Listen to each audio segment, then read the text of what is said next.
வீடியோக்குள்ளே போகிறதுக்கு முன்னாடி நம்ம ராமச்சந்திரன் துர்கா என் யூடியூப் சேனல் சப்ஸ்கிரைப் பண்ணிக்கோங்க, பெல் பட்டனையும் கிளிக் பண்ணிக்கோங்க. மேலும் இந்த பதிவு பிடிச்சிருந்தால் லைக் பண்ணுங்கள், ஷேர் பண்ணுங்கள், கமெண்ட் பண்ணுங்கள். நன்றி.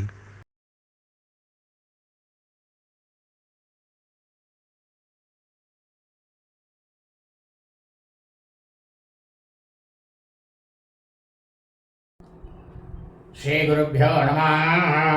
ஹரி ஓம். ஸ்ரீ மகாகணாதிபதியே நம. அனைவருக்கும் முதற்கண் கோடான கோடி நமஸ்காரங்கள், வணக்கங்கள், வந்தனங்கள். அனைவருக்கும் அன்பு கலந்த இனிய ஆசீர்வாதங்கள்.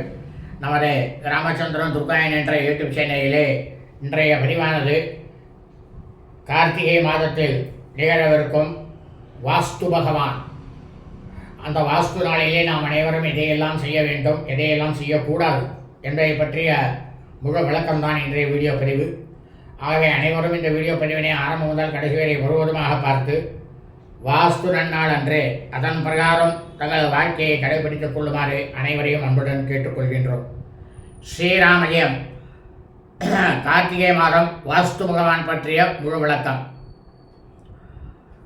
விஸ்வாவசு தமிழ் வருஷம் கார்த்திகை மாதம் 8/8/5126 நாள் 24/11/2025 திங்கட்கிழமை அன்றைய தினம் வாஸ்து நாள்.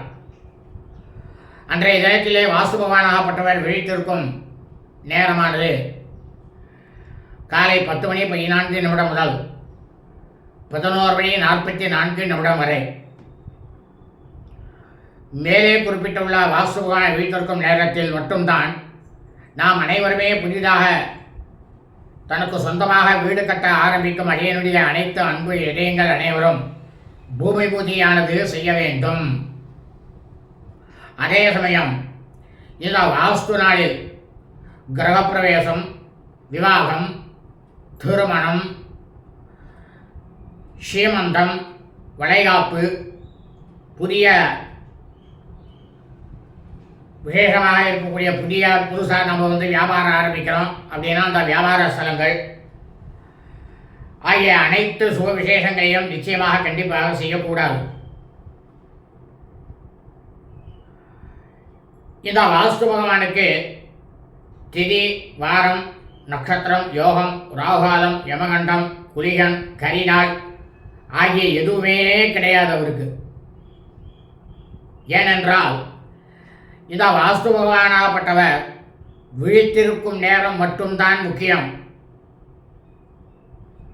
ஆகவே அனைவரும் இந்த வீடியோ பதிவினை ஆரம்பம் முதல் கடைசி வரை முழுவதுமாக பார்த்து வாஸ்து பகவான் நன்னாளில் அதன் பிரகாரம் தங்கள் வாழ்க்கையை கடைபிடித்துக் கொண்டு வாஸ்து பகவான் விழித்திருக்கும் நேரத்தில் தாங்கள் அனைவரும் அவருக்கு பூஜையை செய்து வாஸ்து பகவானின் பரிபூர்ண கிருபா கடாட்சத்தையும் பரிபூர்ண ஆசையும் பெற்று தாங்களும் தங்களது குடும்பத்தை சார்ந்தவர்களும் மிக மிக மிக மிக க்ஷேமமாகவும் சௌக்கியமாகவும் சகல ஐஸ்வர்யத்துடனும் இருக்க வேண்டுமாய் அன்புடன் கேட்டுக்கொள்கின்றேன். முக்கியமாக திருப்பி சொல்கிறேன், அதுதான் கேட்டுக்கோங்க. இந்த வாஸ்து நாளில் நிச்சயமாக கிரகப்பிரவேசம், விவாகம் செய்யக்கூடாது. எல்லாரும் வாஸ்து நாள் அன்னைக்கு முகூர்த்த நாள்னு போடுறா. அது ரொம்ப ரொம்ப தப்பு. இனியாவது அவர்கள் தங்களை திருத்திக் கொள்ள வேண்டும். அதுதான் அடியனுடைய பணிவான வேண்டுகோள். வாழ்க வளமுடன், நலமுடன். இனிய ஆசீர்வாதங்கள். லோகா சமஸ்தா ஸ்கினோ பவந்து. சுபமஸ்து. ததாஸ்து.